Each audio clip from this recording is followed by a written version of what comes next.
23 ডিচেম্বৰৰ পৰা মটক ৰজা সৰ্বানন্দ সিংহ সোঁৱৰণী সপ্তম বাৰ্ষিক ৰাষ্ট্ৰীয় পৰ্যায়ৰ আমন্ত্ৰণমূলক দিব্য নৈশ প্ৰাইজমানি আৰু চলন্ত ট্ৰফি ফুটবল প্ৰতিযোগিতা সদৌ অসম মটক যুৱ ছাত্ৰ সন্মিলনৰ উদ্যোগত মটক স্পৰ্টছ ক্লাব আৰু ডিব্ৰুগড় জিলা মটক যুৱ ছাত্ৰ সন্মিলনৰ সহযোগত সৰ্বভাৰতীয় ফুটবল সন্থাৰ অনুমোদনত অসম ফুটবল সন্থাৰ তত্বাৱধানত ডিব্ৰুগড় জিলা ক্ৰীড়া সন্থা ডিব্ৰুগড় মিলনজ্যোতি সংঘ ডিব্ৰুগড় নগৰ মটৰ যুৱক ছাত্ৰ সন্মিলন তথা বাণীপুৰ পূৰ্বাঞ্চল নৱজ্যোতি সংঘৰ আতিথ্যত মটক ৰজা সৰ্বানন্দ সিংহ সোঁৱৰণী সপ্তম বাৰ্ষিক ৰাষ্ট্ৰীয় পৰ্যায়ৰ আমন্ত্ৰণমূলক দিবানৈশ প্ৰাইজমানি আৰু চলন্ত ট্ৰফি ফুটবল প্ৰতিযোগিতাখনি 23 ডিচেম্বৰৰ পৰা 8 জানুৱাৰী 2025লৈকে ডিব্ৰুগড় বাণীপুৰস্থিত পূৰ্বাঞ্চল নৱজ্যোতি সংঘ খেলপথাৰত অনুষ্ঠিত কৰা হৈছে। আজি বাণীপুৰ পূৰ্বাঞ্চল নৱজ্যোতি খেলপথাৰত অনুষ্ঠিত সংবাদমেলৰ জৰিয়তে অভ্যৰ্থনা সমিতিৰ সভাপতি মিণ্টু বৰপাত্ৰই সদৰি কৰিলে যে ৰাষ্ট্ৰীয় পৰ্যায়ৰ ফুটবল প্ৰতিযোগিতাত ৰাষ্ট্ৰীয় তথা ৰাজ্যিক পৰ্যায়ৰ সৰ্বমুঠ 14টাকৈ দলেই অংশগ্ৰহণ কৰিব।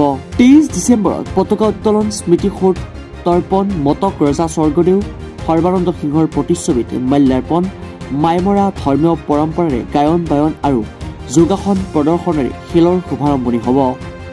7 জানুৱাৰীত চাফাই অভিযান আৰু 8 জানুৱাৰীত প্ৰতিযোগিতাৰ চূড়ান্ত খেল অনুষ্ঠিত হ'ব। চেনেলৰ জৰিয়তে সদৌ অসম মটক যুৱ ছাত্ৰ সন্মিলনে আগন্তুক ইংৰাজী নৱবৰ্ষৰ শুভেচ্ছাৰ লগতে এটা কথাই আমি আমাৰ ৰজাজনৰ যি সপ্তম বাৰ্ষিক ৰাষ্ট্ৰীয় পৰ্যায়ৰ আমাৰ যি আমন্ত্ৰণমূলক দিবানৈশ প্ৰাইজমানি খেলখন আমি যিহেতু আমাৰ 20 তাৰিখৰ পৰিৱৰ্তে আমি অলপ আমাৰ টেকনিকেলি অকণ সমস্যা হোৱাৰ কাৰণে আমি 23 ডিচেম্বৰলৈ নিয়া হৈছে আৰু যিহেতু আমাৰ 10 জানুৱাৰীত আমাৰ শেষ হোৱাৰ কথা আছিলে, কিন্তু 8 জানুৱাৰী হ'ব। এই কথাটো আপোনালোকৰ আমাৰ অৱদান সমিতি সন্মানীয় সভাপতি ডাঙৰীয়াই কথাকেইটা ক'লে। তথাপিও আমাৰ এইটো খেলটো আমাৰ যিহেতু আমি এই অনুষ্ঠানটো সফল কৰিবৰ কাৰণে আমাৰ যিহেতু এটা হিউজ এমাউণ্টৰ আমাৰ খেলখনত অৰ্থপ্ৰয়োগ হয়। আমি অসমৰ মুখ্যমন্ত্ৰী ডাঙৰীয়া অসম চৰকাৰ মন্ত্ৰী ডাঙৰীয়া আমি অৱগত কৰিছোঁ, আমাক সহায় কৰি আহিছে সহায় কৰিম বুলি। তো কথাখিনি এনেকুৱা হৈছে, এতিয়া আমাৰ খেলখন যোৱাবাৰ যিটো চকিনি ফিল্ডত আমি অনুষ্ঠিত কৰিব নোৱাৰিলোঁ আৰু আমাৰ তেনেকুৱা চকিনি ফিল্ডৰ কিছুমান টেকনিকেলি অলপ প্ৰব্লেম আছে ফিল্ডখন মেৰামতিৰ ক্ষেত্ৰত। আমি এই ফিল্ডখনৰ ক্ষেত্ৰত আমি অকণমান দৃষ্টি নিক্ষেপ কৰিবৰ কাৰণে আপোনালোকৰ মিডিয়াৰ যোগেদি আমি অসমৰ মুখ্যমন্ত্ৰী ডাঙৰীয়াক মানে আহ্বান জনাইছোঁ। যিহেতু আমাৰ চকিনি ফিল্ডখন মাতৃ পিতৃ হাৰত এনেকুৱা হৈছে কথাটো আজিৰ ডেটত, সেইকাৰণে উল্লেখ কৰিছোঁ। আপোনালোকৰ মিডিয়াৰ যোগে কথাখিনি প্ৰকাশ পাব লাগে আৰু অসমৰ মুখ্যমন্ত্ৰীৰ কথাখিনি শুনিলে নিশ্চয় অনুধাৱন কৰিব লাগে। যিহেতু আমাৰ ডিব্ৰুগড় জিলা ক্ৰীড়াৰ এটা হাৰ্ড পইণ্ট হয় আমাৰ চকিনি ফিল্ডখন, সেইকাৰণে এই চকিনি ফিল্ডৰ কথাটো ক'লোঁ। তো যিকিয়ে নহওক, আমাৰ যিহেতু আমাৰ মটক ৰজাৰ সৰ্বানন্দ সিংহৰ যিখন সপ্তম বাৰ্ষিক যিখন আমাৰ ৰাষ্ট্ৰীয় পৰ্যায়ৰ ফুটবল খেল হ'বলৈ গৈ আছে, আমাৰ আপাৰ আছামৰ বিশেষকৈ আটাইকেইখন জিলাৰ ক্ৰীড়াপ্ৰেমী ৰাইজে খুব আশাৰে বাট চাই আছে। আমি আশা ৰাখিছোঁ আমাৰ ডিব্ৰুগড় জিলা মটক যুৱ ছাত্ৰ সন্মিলন স্পৰ্টছ ক্লাব মটক, তাৰপিছত আমাৰ মিলনজ্যোতি সংঘ, আমাৰ পূৰ্বাঞ্চল নৱজ্যোতি সংঘৰ যি সহযোগ আৰু বিশেষকৈ আমাৰ বাণীপুৰবাসী ৰাইজে যিটো মানে যিটো আমাৰ উৎসাহ দিছে, আটাইকেইটা অনুষ্ঠানকে আমি ধন্যবাদ জনাইছোঁ, ৰাইজকো ধন্যবাদ জনাইছোঁ, যাতে আমাৰ খেলখন সফল ক্ষেত্ৰত তেখেতৰ পূৰ্ণ সহযোগ পাম আৰু আশা ৰাখিছোঁ। এইবাৰ যদিও আমি বাণীপুৰ অনুষ্ঠানটো আমি অনুষ্ঠিত কৰিবলৈ বিচাৰিছোঁ, নিশ্চয় আমাৰ এখন সফলভাৱে আমি সমাপ্তি কৰি আমি খেলখন আমি সমাপ্ত কৰিব পাৰিম বুলি আমি আশা ৰাখিছোঁ। কিন্তু 1839লৈকে 1826 ইয়াণ্ডাবু সন্ধিৰ জৰিয়তে কিন্তু সমগ্ৰ ভাৰতবৰ্ষৰ ব্ৰিটিছৰ অধীনলৈ গৈছিলে। কিন্তু তাৰ পিছতো 1839 খ্ৰীষ্টাব্দলৈকে কিন্তু মানে এই যিটো বেংমৰা কিংডম আছিলে, এইটো কিন্তু মটকৰ কিংডম হিচাপে কিন্তু চলি আছে। কথা হ'ল আমি তেনেকুৱা এটা জাতি বা আমি তেনেকুৱা এটা মটক জাতিকে আমি প্ৰতিনিধিত্ব কৰোঁ, আমি মটক যুৱ ছাত্ৰ সন্মিলনে। গতিকে আমাৰ ৰজাজনো যথেষ্ট সহ্যবীৰ্য থকা ৰজা আছিল। আমি ভাৰতবৰ্ষত আমি দেখা পাইছোঁ যে বহু ক্ষেত্ৰত তেনেকুৱা মহান মনীষীবিলাক যে ৰজা মহাৰজাবিলাকক যিদৰে প্ৰতিষ্ঠা হৈছে, কিন্তু আমাৰ ৰজাজনা প্ৰতিষ্ঠাৰ ক্ষেত্ৰত সৰ্বানন্দ সিংহদেৱৰ প্ৰতিষ্ঠাৰ ক্ষেত্ৰত কিন্তু তেনেখিনি চৰকাৰীভাৱে হওক বা বেচৰকাৰীভাৱে হওক কিন্তু তেনেকুৱা উদ্যোগ গ্ৰহণ কৰা আমাৰ পৰিলক্ষিত হোৱা নাই। মাথো সৰ্বানন্দ সিংহ মানে আজি অতি শেহতীয়াভাৱে সৰ্বানন্দ সিংহ দিৱসটো অনুষ্ঠিত কৰাতে সীমাবদ্ধ আছে। আমি সমান্তৰালভাৱে এখন নেশ্যনেল লেভেল এখন গেম খেলিবলৈ মানে খেল খেলাবলৈ আমি মানে প্ৰচেষ্টা কৰিছোঁ। কিন্তু কথা হ'ল এইবিলাক চৰকাৰীভাৱে আমি ভাবোঁ চৰকাৰীভাৱে এইবিলাক উদ্যোগ ল'ব লাগে আৰু আমি গতিকে আশাবাদী যে অসম চৰকাৰৰ তৰফৰ পৰা খেলখন অনুষ্ঠিত কৰাৰ ক্ষেত্ৰত নিশ্চয় আমি মানে যথোপযুক্ত যিটো সঁহাৰি পাব লাগে আমি নিশ্চয় সঁহাৰি পাম। গতিকে সৰ্বভাৰতীয় ফুটবল সন্থা অসম ফুটবল সন্থা ইয়াৰ ক্ষেত্ৰত যি ফুটবল গেমখন অনুষ্ঠিত কৰাৰ ক্ষেত্ৰত যিটো যাৱতীয় অনুমোদন লাগে সকলোবিলাক আমাৰ অফিচিয়েলি চবকে আমি গোটেই সকলোবিলাক আমাৰ লোৱা হৈছে। গতিকে এতিয়া খেল 23 তাৰিখৰ পৰা মানে আৰম্ভ হ'ব 23 ডিচেম্বৰৰ পৰা আৰু প্ৰথম দিনা আমি যি অপেনিং চেৰিমনি হ'ব অপেনিং চেৰিমনিত আমাৰ যে প্ৰথমে পতাকা উত্তোলন থাকিব, তাৰপৰা স্মৃতি তৰ্পণ থাকিব আৰু যিটো আমাৰ যিহেতু আমাৰ সত্ৰাধিকাৰ প্ৰভু দিনজয়া মদাখাদৰ সত্ৰাধিকাৰ প্ৰভুদেৱ ইয়াত উপস্থিত থকাৰ কথা 23 ডিচেম্বৰ তাৰিখে। গতিকে 23 ডিচেম্বৰ তাৰিখে গতিকে আমাৰ যিটো ধৰ্মীয় পৰম্পৰাৰ যিটো আনুষ্ঠানিক যিটো আৰম্ভ হয় গায়ন বায়ন যিটো আমাৰ প্ৰথা আমাৰ মাজত প্ৰচলিত। গতিকে গায়ন বায়নৰ জৰিয়তে বাণীপুৰৰ মায়মৰা বৈষ্ণৱ নামঘৰৰ মানে ভক্তসকলৰ দ্বাৰা পৰিৱেশিত গায়ন বায়নে আমাৰ শুভ উন্মোচন হ'ব। তাৰপিছত আমাৰ বাণীপুৰ যোগাসন কেন্দ্ৰৰ যিসকল হেৰি আছে ট্ৰেইনাৰ আছে বা তেওঁলোকৰ যিসকলে যোগা প্ৰশিক্ষণ লৈ আছে তেওঁলোকৰ দ্বাৰা যোগাসন শৰীৰৰ বাবে মানে এটা ক্ৰিয়াৰ লগত যিহেতু জড়িত বিষয় গতিকে যোগাসন ইয়াত অনুষ্ঠিত হ'ব প্ৰথম দিনা। তাৰপিছত আমাৰ 1:30 বজাৰ লগে লগে আমাৰ প্ৰথম দিনাৰ খেল আৰম্ভ হ'ব আৰু যিটো ফাইনেল গেম হ'ব আমাৰ 8 জানুৱাৰী তাৰিখে 7 জানুৱাৰী তাৰিখে আমাৰ খেলপথাৰ চাফাই অভিযান হ'ব। ইয়াত সদৌ অসম মটক মহিলা পৰিষদ ডিব্ৰুগড় নগৰ সমিতি আৰু সদৌ অসম মটক যুৱ ছাত্ৰ সন্মিলন ডিব্ৰুগড় নগৰ সমিতিৰ পৰা এইটো আমাৰ এটা চাফাই অভিযান হ'ব অঞ্চলত মানে মটক মহিলা পৰিষদ আৰু মটক যুৱ ছাত্ৰ সন্মিলন টাউন কমিটিৰ পৰা। আৰু খেল সামৰণি অনুষ্ঠান আৰু বিশেষ সম্বৰ্ধনা সভা 8 জানুৱাৰী তাৰিখে বিশিষ্ট ব্যক্তি আৰু জাতীয় জনগোষ্ঠীয় নেতৃবৃন্দ আমি বিশিষ্ট ফুটবল খেলৰ লগত জড়িত কিছুমান এনেকুৱা ব্যক্তি আছে যিসকলে আজিও সমাজত মানে পিছ পৰি আছে বা সমাজত বহুত লোকে মানে আগুৱাই অনা নাই ঠিক তেনেকুৱা আমি তেনেকুৱা ধৰণৰ যিসমূহ প্ৰতিভা আছিল আগৰ ফুটবল খেলি ষ্টেট লেভেল খেলিছে বা নেশ্যনেল লেভেল খেলিছে কিন্তু বহুত ক্ষেত্ৰত তেওঁ মানে নিউট্ৰেল হৈ যোৱাৰ কাৰণে হওক বা বিভিন্ন কাৰণত কিন্তু তেওঁ আজি মানে জনমানসত চিনাকি তেওঁ নাই। গতিকে তেনে কিছুমান ব্যক্তিকো আমি সম্বৰ্ধনা ৰাখিছোঁ।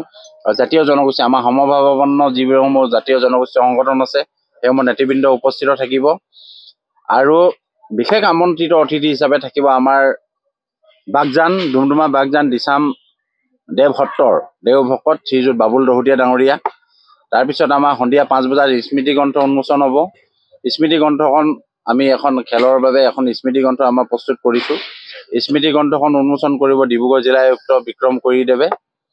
5:30 বজাত আমাৰ এটা সাংস্কৃতিক অনুষ্ঠান হ'ব আমাৰ যিটো লোককৃষ্টি প্ৰদৰ্শন হ'ব আৰু এটা কোৰাছ হ'ব বাণীপুৰৰ শিল্পীবৃন্দই পৰিৱেশন কৰা এটা কোৰাছ জনগোষ্ঠীয় যিটো কোৰাছ মানে আমাৰ জনগোষ্ঠীয় ভিত্তি কৰি লিখা এটা কোৰাছ এইটো অনুষ্ঠান উন্মোচন কৰিব প্ৰশান্ত ফুকন ডাঙৰীয়া মাননীয় কেবিনেট মন্ত্ৰী অসম চৰকাৰ। আৰু সন্ধিয়া 7 বজাৰ লগে লগে 8 জানুৱাৰী আমাৰ চূড়ান্ত খেল আৰম্ভ হ'ব আৰু 8:45-ত 8 জানুৱাৰীত বঁটা বিতৰণী অনুষ্ঠান।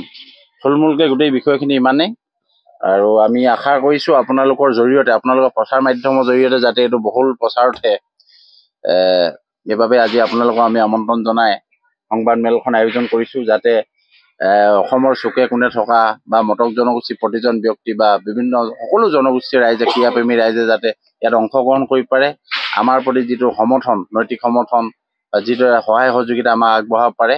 আৰু চৰকাৰলৈ আমি আহ্বান জনাইছোঁ যে এই খেলখন ৰজাজনৰ সোঁৱৰণত যি খেল আমি অনুষ্ঠিত কৰিছোঁ এই খেলখন অনুষ্ঠিত কৰাৰ ক্ষেত্ৰত চৰকাৰৰ তৰফৰ পৰা যাতে আমাক সহায় সহযোগিতা আগবঢ়ায় কাৰণ বৰ্তমান এখন বিগ বাজেটৰ খেল একচুৱেলি নেশ্যনেল লেভেল এখন গেম এই খেলখন অনুষ্ঠিত কৰাৰ ক্ষেত্ৰত আমি এটা জনগোষ্ঠীয় সংগঠন হিচাপে আমি নন গভৰ্ণমেণ্ট অৰ্গেনাইজেশ্যন হিচাপে মানে ইমান সহজতে অনুষ্ঠিত কৰাৰ ক্ষেত্ৰত যথেষ্ট আৰ্থিক অসুবিধাৰ কথা আহে বিভিন্ন ক্ষেত্ৰত। গতিকে সমূহ শুভাকাংক্ষী ৰাইজৰ আমি সকলো বা কায়িক মানসিক আৰ্থিক সকলো সহায় সহযোগিতা আমি কামনা কৰিছোঁ।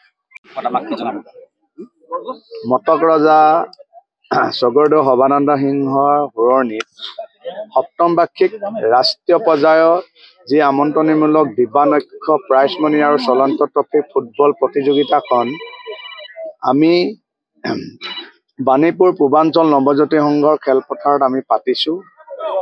আমি সকলো ডিব্ৰুগড় জিলাৰ আৰু সমূহ বাণীপুৰবাসী ৰাইজক আমি এই খেলখন উপভোগ কৰিবলৈ মই বিনম্ৰৰে আমন্ত্ৰণ জনাইছোঁ। কাৰণ আমি এই খেলখন পাতিবলৈ আমাৰ যথেষ্ট কষ্ট হয়। খেল পাতিলেই নহ'ব, প্ৰথমত ওচৰ চুবুৰীয়াৰ ৰাইজৰ সহযোগিতা লাগিব। মই আশা কৰোঁ সমূহ বাণীপুৰ আৰু লগতে ডিব্ৰুগড় জিলাৰ ৰাইজৰ সহযোগিতা পাম বুলি আশা কৰিছোঁ। আৰু এখন সুন্দৰ খেল আমাৰ এই ৰাইজে আজি ডিব্ৰুগড় জিলাত উপভোগ কৰিব পাৰিব। আৰু আমি এই খেলখনত মুঠ 14টা টিম আমি মাতিছোঁ। 14টা টিমৰ ভিতৰত আমাৰ 23 ডিচেম্বৰৰ পৰা আমাৰ খেলখন আৰম্ভ হ'ব আৰু 8 জানুৱাৰীত আমাৰ ফাইনেল খেলখন হ'ব।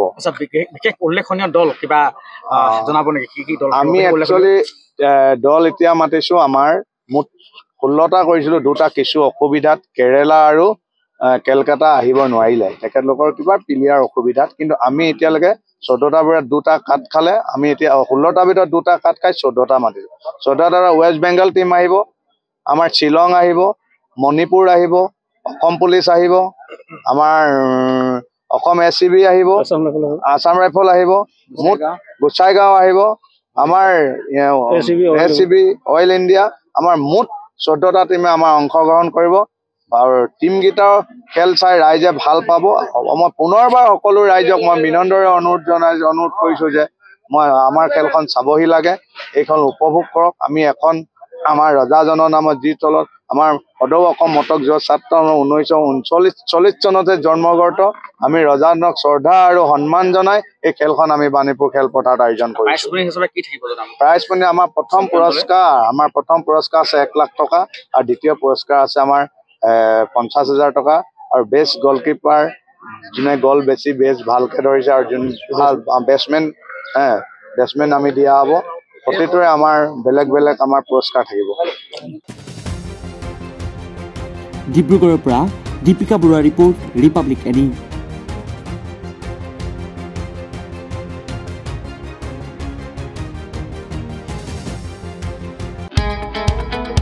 মহানগৰীত উৎকৃষ্ট hotel the villa, Adarshpur bylane number 1। Kahilipara Sarva Shiksha অভিযানৰ কাৰ্যালয়ৰ কাষতে হোটেল দ্য ভিলাত আছে উৎকৃষ্ট মানৰ সা সুবিধা, য'ত আছে আটকধুনীয়া কোঠা, লগতে পাব লাক্সাৰী সুইট আৰু ডিলাক্স ৰুম। তদুপৰি ৰেষ্টুৰেণ্টত পাব আপোনাৰ মন পচন্দৰ সুস্বাদু খাদ্য আৰু পাব বাৰ আৰু ছুইমিং পুল। দ্য ভিলাত পাব আপুনি নৈসংগিক পৰিৱেশ আৰু সুস্বাদু খাদ্যৰ সম্ভাৰ।